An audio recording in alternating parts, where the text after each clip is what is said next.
Jaka di sini ya, sekuat hati, sekuat tenaga mencoba untuk mendorong gerobak tersebut dengan sambil membaca doa. Didoronglah gerobak itu terus dan alhamdulillah malam itu sampailah Jaka ke tempat Pak Sabto.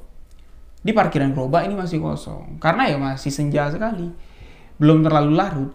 Yang lain belum pada pulang. Diparkirlah gerobak itu di barisan nomor 4. Jaka di sini sama sekali tidak ada niatan untuk ngeluarin pekakas-pekakas yang ada di dalam, sama sekali tidak ada niat untuk bersihin gerobak. Jaka di sini bergegas masuk ke kamar, niat hati mau ngambil baju, mandi nanti di tempatnya si Firman aja. Tapi ketika Jaka ada di dalam kamarnya, Jaka yang tengah mengambil baju, Jaka yang berniat untuk meninggalkan gerobak tanpa dibersihkan berhenti.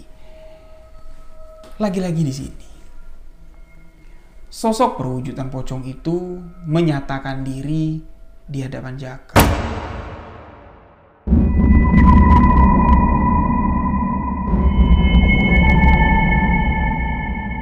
Ketika Jaka mau keluar dari kamarnya, ketika Jaka membuka pintu, di balik pintu itu berdiri sesosok pocong dengan perwujudan yang nyata. Pocong dengan wajah yang mengerikan sekali. Pocong itu berdiri menatap ke arah Jaka. Jaka di sini tidak dapat berbuat apa-apa selain menutup pintu. Ditutuplah pintu. Dibanting sama si Jaka. Langsung Jaka di sini ke pojokan, ke atas kasur. Jaka ketakutan sampai-sampai Jaka di sini menangis sambil berdoa, "Ya Allah ya Tuhanku, sosok apa itu? Apa salahku? Ya Allah ya Tuhanku, tolong aku ya Allah." Jaka di sini ketakutan, dia di sini tengkurap lagi, dia ketakutan, badannya gemetar sampai di mana? Jaka pada malam itu tertidur dan di dalam tidurnya Jaka di sini kembali merasakan sesuatu yang nyata, tapi itu semua terjadi di alam mimpi. Sebelumnya, Jaka mengalami hal serupa, didatangi oleh seorang lelaki dengan pakaian putih, dengan wajah marah menakutkan, tapi di malam itu yang mendatangi Jaka adalah sesosok pocong. Di dalam mimpinya, Jaka mengalami satu kejadian yang sangat menakutkan sekali dan Jaka meminta agar kejadian itu jangan pernah terulang lagi di hidupnya. Jaka tidur di dalam mimpi itu. Tidur terlentang seperti ini. Jaka merasa di bagian dada ke bawah, dada dan perutnya ini kok semakin lama semakin berat. Jaka di sini napasnya semakin berat, semakin sesak ketika Jaka membuka mata. Di dadanya, ini ada sesosok pocong yang tengah duduk.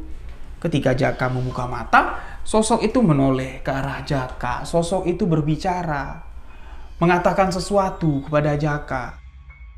"Hei, kamu itu kurang ajar. Kamu itu sudah kuperingatkan. Itu punyaku, gerobakku. Kamu kotorin gerobakku, kamu tinggalkan begitu saja. Itu punyaku. Jangan lagi kamu sentuh. Keluar kamu dari sini, pergi kamu dari sini." Dan sosok pocong itu meludahi Jaka. Terkenal bagian leher Jaka ini dari ludah pocong tersebut. Jaka langsung tersadar dari tidurnya dan dia merasakan gatal di bagian lehernya. Jaka berpikir ketika dia bangun ini mungkin sudah pagi ternyata. Ketika Jaka berdiri, Jaka membuka pintu, di luar masih gelap. Jaka melihat ke arah jam dinding yang ada di kamar, waktu menunjukkan di jam 2 dini hari. Karena pintu sudah terbuka, Jaka tidak ada pilihan lain. Di dalam pasti Jaka akan diganggu dan bertemu lagi dengan sosok menakutkan itu. Jaka di sini berlari kencang keluar dari area rumah si Pak Sabto menuju ke kosannya si Firman. Setibanya di kosan Firman, Jaka langsung menceritakan apa yang terjadi kepada dirinya dan memperlihatkan bagian lehernya yang terasa gatal sekali. Dan Firman mengatakan, "Iya, bagian lehermu itu kok ada bercak-bercak bintik-bintik merah. Memangnya kenapa? Itu lehermu kenapa?" Jaka mengatakan, "Ya itu tadi ku bilang, aku diludahin pocong." "Pocong siapa?" "Ya enggak tahu. Aku kesini mau nanya sama kamu, apa yang sebenarnya terjadi di sana?" Di jam 2 dini hari, Firman tidak mau menceritakan apapun. Firman menyuruh Jaka untuk beristirahat. Besok pagi-pagi baru kita ngobrol. Jaka pahamlah dengan apa yang dikatakan oleh Firman yang mungkin tidak baik. Menceritakan sesuatu yang berbau pocong-pocongan lah di malam hari, itu bakal membuat suasana semakin menakutkan. Jadi istirahatlah Jaka di bagian depan kontrakan rumah Firman, dan di pagi harinya barulah Jaka dan Firman dapat berbicara. Mereka ngobrol. Firman nanya sama si Jaka, memang selama 4-5 hari ini apa aja yang udah kamu alamin? Apa saja yang sudah kamu ketahui? Jaka mengatakan, aku tidak tahu apa-apa, Man. Aku banyak mengalami hal-hal aneh, tapi aku sama sekali tidak mengetahui apa yang sebenarnya terjadi. Tidak ada tempat bertanya di sana. Orang-orang yang ada di sana seakan-akan ya acuh sama aku. Ya tidak mungkin juga kan. Aku langsung bertanya kepada Pak Sabto. Oh, seperti itu. Ya sudah. Mendingan kamu balik lagi ke tempat si Pak Sabto. Kamu kerja, nanti dicariin sama Pak Sabto ndak enak. Pak Sabto tuh orangnya baik loh. Udah aku anggap kayak bapakku sendiri. Ya ndak lah, Man. Setelah aku mengalami kejadian ini, aku berpikir ya mungkin di sini bukan tempatku, ya di sini bukan rezekiku. Yuk, anterin aku yuk ke tempat Pak Sabto. Aku cuman mau mengambil barang-barangku sekalian. Aku mau pamit sama Pak Sabto. Loh, kamu mau kemana? Tanya Firman. Aku mau pulang, Man. Nggak sanggup aku di sini. Kamu mau pulang kampung? Kamu nggak mau lanjut kerja di sini lagi? Nggak mau, Man. Nggak. Aku takut, Man. Aku takut ketemu pocong itu lagi. Ya sudah. Kalau kamu mau pulang, ambillah barang-barangmu di tempat Pak Sabto. Aku mau ngurusin istriku dulu tuh. Kamu lihat, kondisinya masih seperti itu. Sadar-sadar dari pingsan, kondisinya sangat lemah sekali. Ya sudahlah, Jaka bilang, kamu urus istrimu, nanti aku kesini lagi. Setelah aku pamitan, setelah aku mengambil barang-barangku di sana. Ya udah, ambillah sana, kata si Firman. Berangkatlah si Jaka ini kembali menuju ke base camp, kembali menuju ke rumah si Pak Sabto. Karena waktu sudah pagi ya. Anak-anak yang 4 ini itu sudah ada di dapur di bagian tengah rumahnya si Pak Sabto. Datanglah Jaka ke sana, langsung menghadap ke Pak Sabto. Jaka langsung to the point di sini mengatakan kepada Pak Sabto, Pak, izin Pak, mohon maaf, mungkin kalau Bapak marah yo silakan Bapak marah. Kalau Bapak anggap saya main-main yo silakan, tapi jujur di sini saya mau pulang. Saya ndak kerasan Pak kerja di sini. Kaget Pak Sabto langsung nanya sama Jaka, ada apa? Apa yang membuat kamu ndak kerasan, ndak betah kerja di sini? Ada yang salah? Ndak. Tapi ada sesuatu yang selalu mengganggu saya sejak saya awal tinggal di sini. Langsung wajah Pak Sabto itu berubah. Wajah orang-orang yang ada di sana berubah. Seakan-akan mereka tahu, seakan-akan mereka sadar dengan apa yang diucapkan oleh Jaka. Jaka tidak menceritakan kalau dia diganggu pocong, diganggu apa. Intinya, Jaka mau pamit pulang. Pak Sabto tidak dapat melarang, dan Pak Sabto pun mengizinkan Jaka. Ya sudah, kalau itu keputusan kamu, Jaka diberi uang saku. Nih, pegang. Untuk pegangan, untuk ongkos kamu pulang. Mam, bantuin Jaka, Mam. Bantuin Jaka untuk membereskan barang-barangnya. Jaka pergilah, ya menuju ke kamarnya, ditemani oleh imam. Sembari Jaka ini membereskan segala sesuatunya, ya, barang-barang yang dimiliki oleh Jaka dimasukin ke dalam tas, diberesin semua. Di situ barulah imam sedikit membuka dirinya dan meminta maaf kepada si Jaka. Maaf Yudi, mungkin ya selama kamu di sini aku terlihat sok keras sama kamu. Bukan artinya aku tidak suka kamu di sini, tapi inilah yang kutakutkan. Inilah yang kutakutkan terjadi. Kamu mengetahui apa yang tidak sepatutnya kamu ketahui dari kesalahanmu sendiri. Apa itu, Mas? Tanya si Jaka pura-pura bodoh. Ya masa aku mau ceritain lagi, aku mau jelasin lagi. Kalau penyebab kamu tidak betah di sini itu gangguan dari sesosok pocong. Mas tahu? Ya aku tahu. Aku tahu apa yang kamu alami, makanya aku suruh kamu bersihin gerobak. Aku suruh kamu gerobak itu yo dibersihin, ditaruh di tempat yang semula. Aku takut kalau gerobak kotor pasti kamu didatangi oleh pocong itu. memang pocong itu pocong siapa, Mas? Kok seram sekali, kenapa dia ganggu aku dan apa kaitannya dengan gerobak? Imam tidak banyak berkata, dia hanya mengatakan kalau kamu mau tahu lebih dalam lagi tentang sosok pocong tersebut, kamu tanyakan ke sahabatmu Firman. Dia yang lebih tahu, dia yang lebih mengetahui siapa sosok pocong itu. Imam di sini cuman menekankan, cuman menjelaskan bahwa peraturan-peraturan yang kutekankan kepadamu itu bukan peraturan yang wajib di sini, ndak, tapi khusus untuk kamu yang membawa gerobak nomor 4. Aku takut, ya inilah yang kutakutkan terjadi. Cuman itu yang dikatakan Imam. Nah, Jaka di sini iseng lah nanya, memang Mas pernah diganggu ya sama pocong itu? Pernah. Bahkan yang ku alami lebih mengerikan mungkin dari apa yang kamu alami. Diceritakan sedikit sama si Imam. Jadi Imam di malam hari itu ketindihan juga. Ketindihan sama sosok pocong itu. Sosok pocong itu dikenal wajahnya sama si Imam. Imam mengatakan kepada sosok pocong itu, "Hei, kamu ngapain lagi ke sini? Kamu kan sudah mati. Tempatmu kan di sini. Ngapain kamu ganggu aku?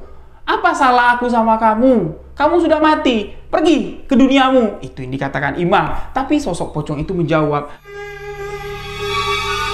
"Enggak, Mam. Aku enggak mau pergi. Aku masih mau di sini, Mam. Aku belum ikhlas mati, Mam. Aku masih mau di sini. Aku masih mau kerja. Aku masih mau cari duit, Mam. Aku belum ikhlas mati." Jelas, sosok pocong itu mengatakan aku belum ikhlas mati. Sudah jelas kan? Pocong itu tidak ikhlas mati ya, makanya dia gentayangan. Nah, untuk lebih jelas lagi, kamu tanya Firman, siapa sosok pocong yang kuceritakan tadi? Mendengar itu bergegaslah Jaka di sini beres-beres. Dia tidak sabar untuk mendengar cerita penjelasan dari Firman. Apa yang sebenarnya tidak diceritakan Firman kepada Jaka.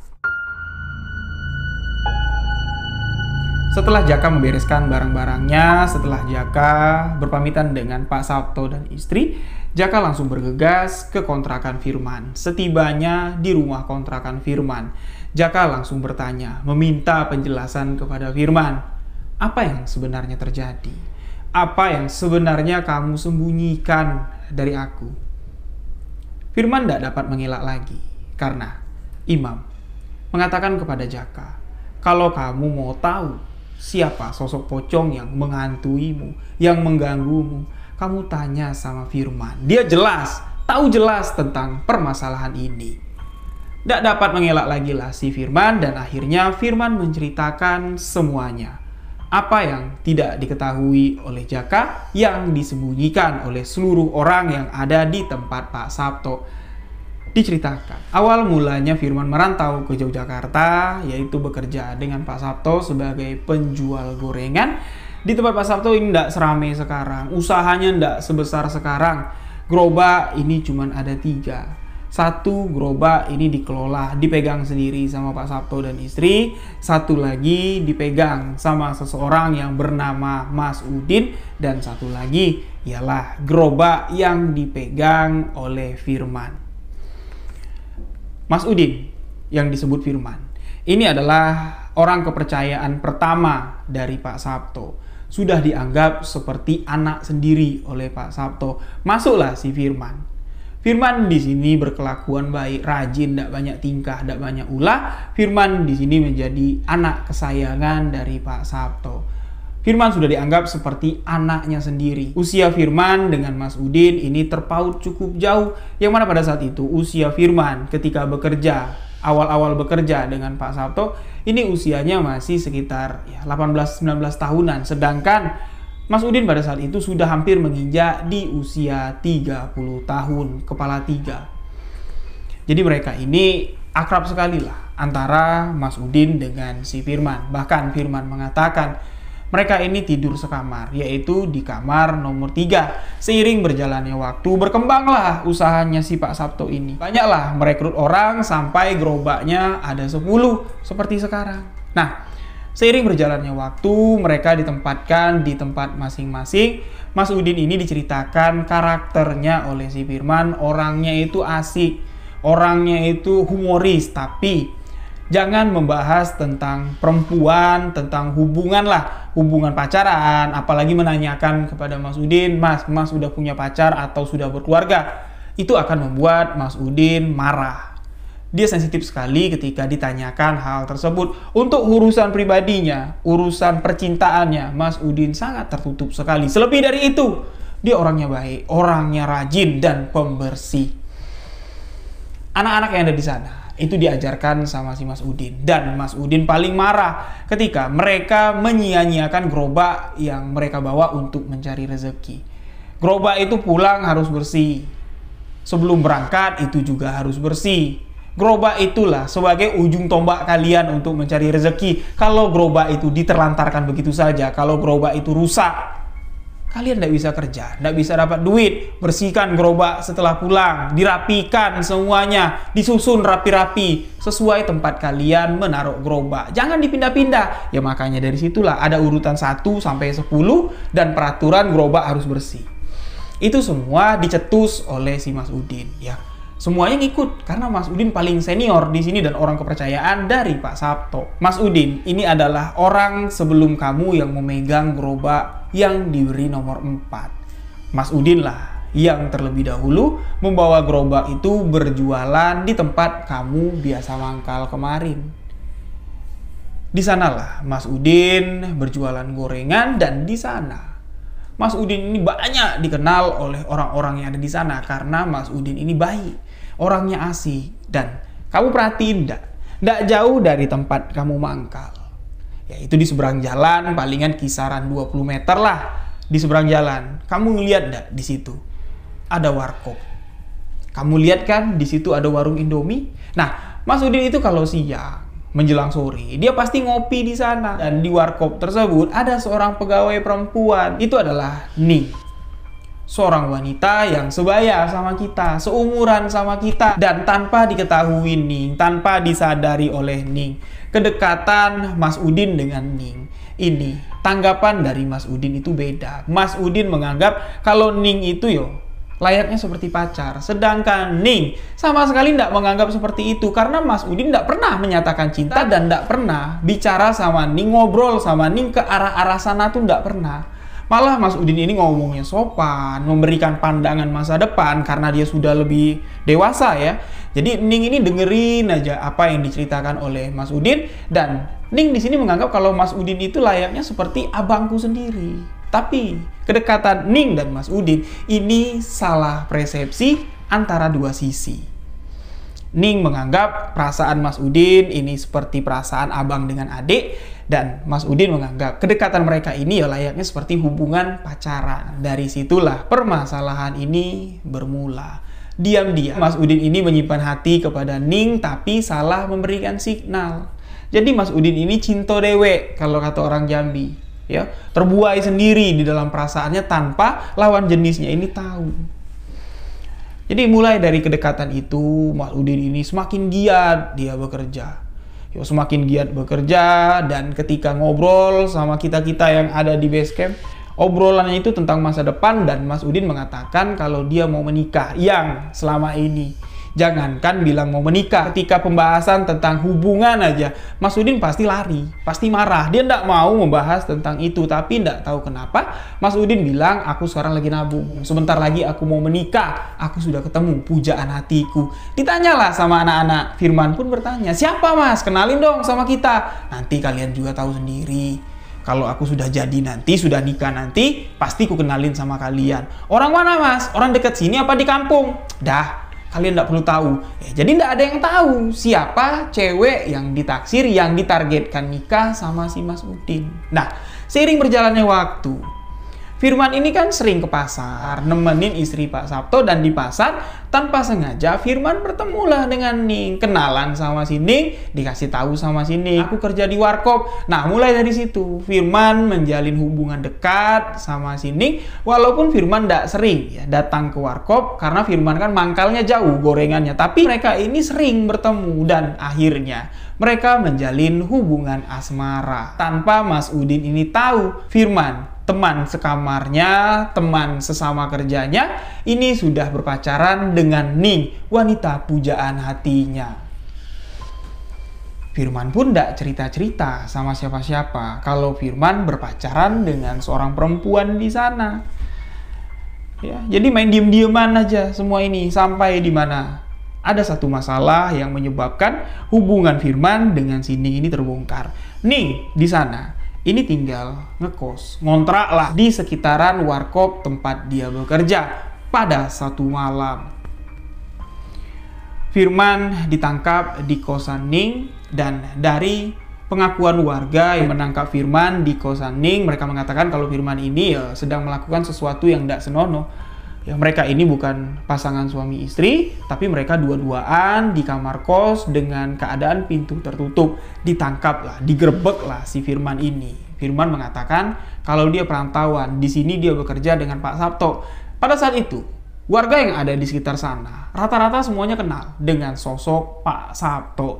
Beliau cukup diseganin di wilayah tersebut. Digiringlah si Firman ini ke tempat Pak Sabto. Kaget Pak Sabto di sini. Lu ada apa, Man? Ini Pak, tiba-tiba saja saya dituduh berbuat yang tidak senonoh. Pokoknya kayak gitulah. Dan warga di sini menuntut untuk segera menikahkan pasangan muda-mudi ini untuk membersihkan kampung lah istilahnya. Nah, Firman tidak dapat mengelak.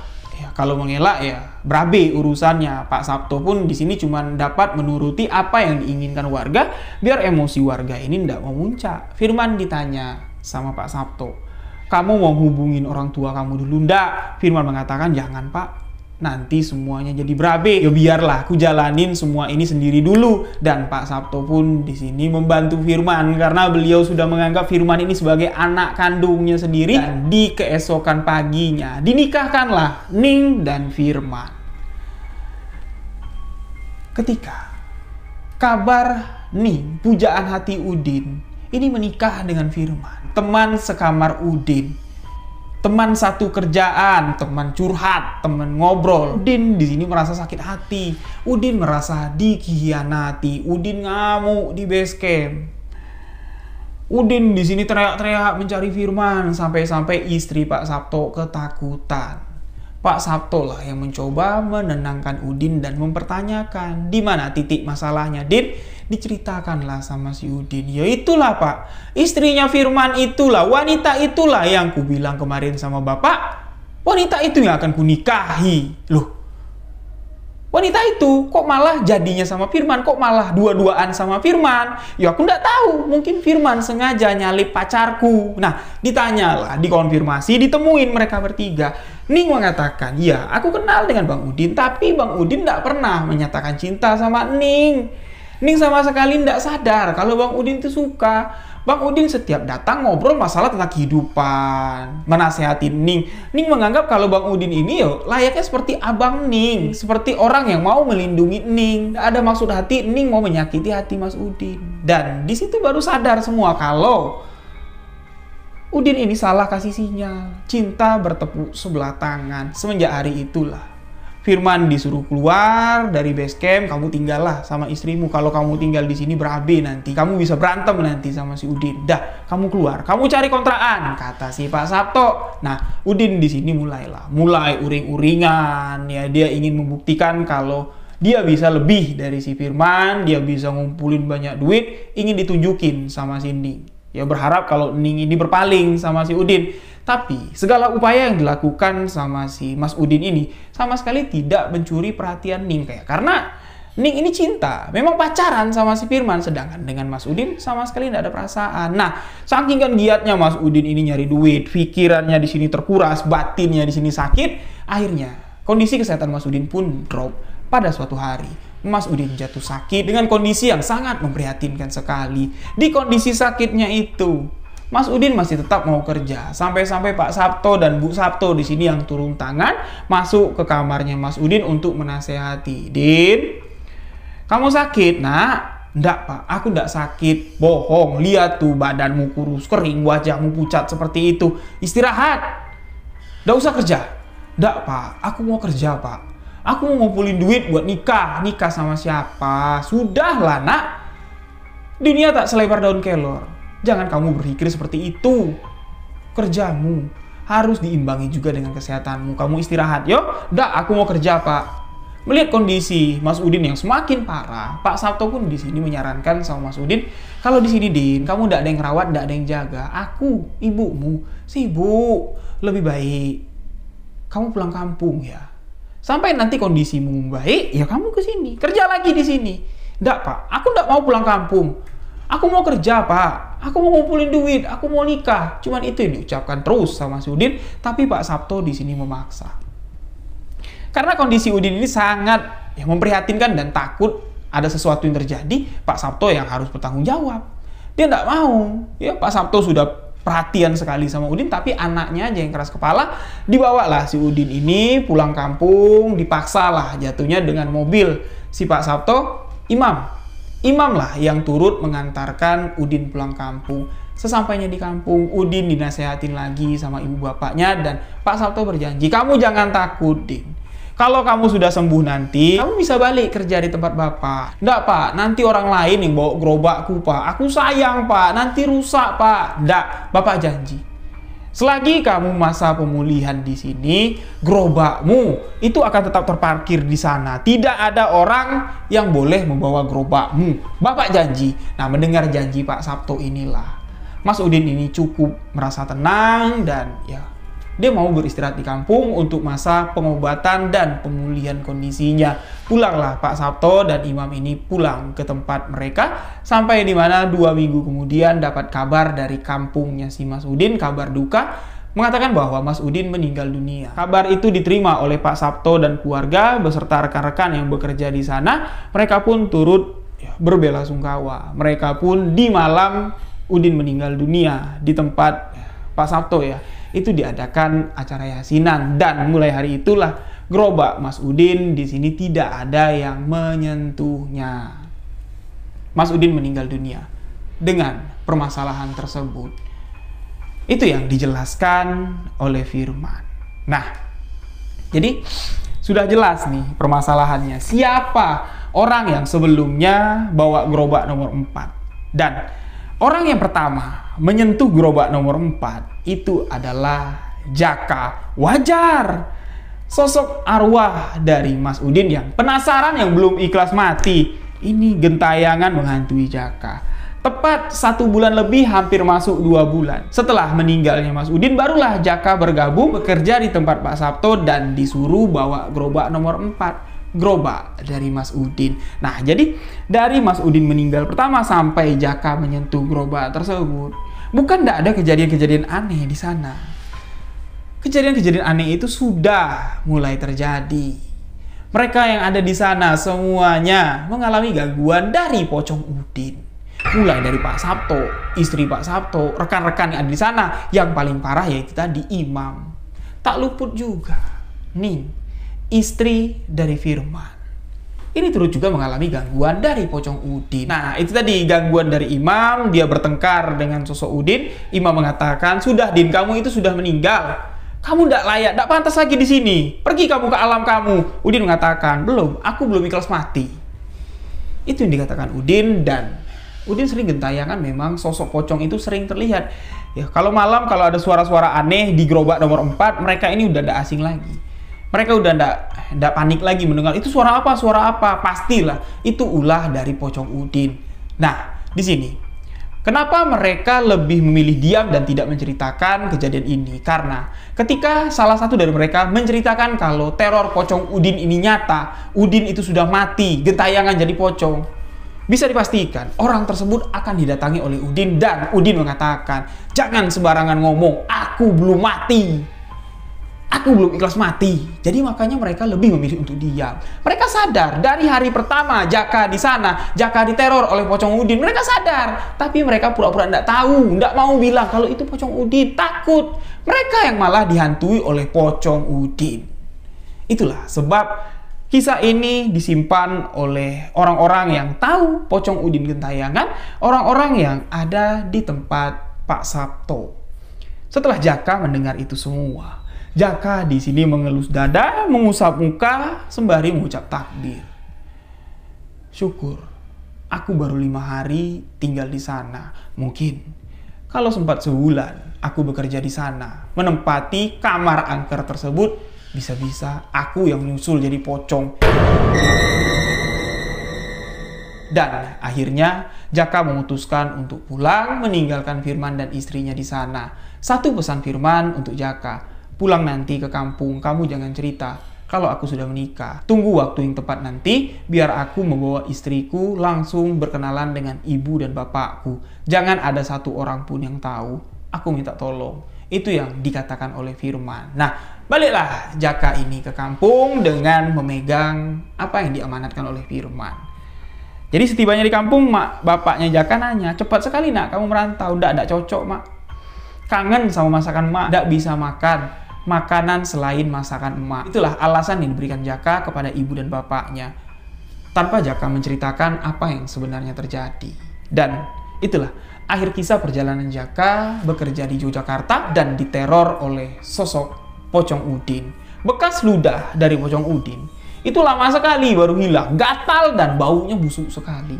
Sampai-sampai emak bapak Jaka bilang kalau itu kurap, padahal bukan kurap. Itu adalah bekas ludah dari Pocong Udin. Itulah akhir kisah perjalanan dari Jaka.